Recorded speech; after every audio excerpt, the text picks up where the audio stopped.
Hey, watch out. Coming up later, we'll tell you about some icky mites that could be hollowing out your eyeballs. Ooh, but joining us right now is financial planning expert Madeline Carden. Good to see you, Madeline. Good morning, Good Madeline. to see you. Hi, Jim. Hi, Tracy. Now, Madeline, you're here to talk about the practical financial side of sort of a tough subject. That's right. It's never fun to talk about, but we're just going to walk through how to, God forbid, plan for your spouse's, The funeral, right. You say that step one is to work with an attorney to start the discussion about some of the end-of-life decisions that you have to make. So you're prepared if and when your spouse passes away. Which isn't going to happen for a long time. Probably not even for 10 years, or 20 years, or 30, or 50, or even 60, Now, or if even... you're a parent, I understand it's important to designate a legal guardian for your children.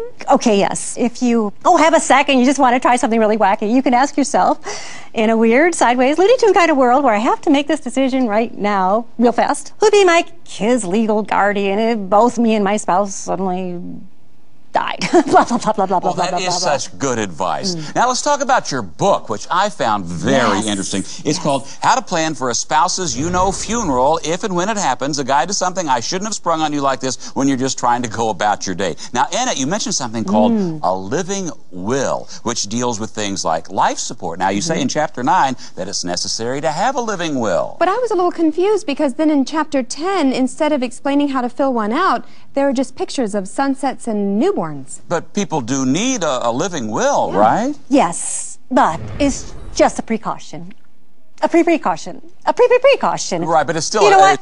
Never mind. I was just kidding. I mean, I was actually talking to a doctor this morning, and you know what he told me? That no one's going to die anymore. Death is over. The scientists have figured it out, so no one worry.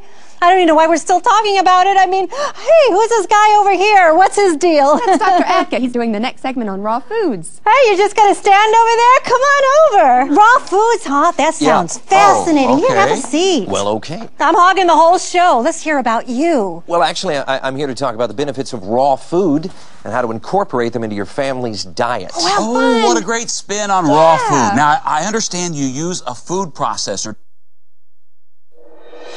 While great strides have been made toward equality in the past decade, African Americans are still vastly underrepresented in the lineup of the band Wilco. Don't miss the discussion on the next In the Know.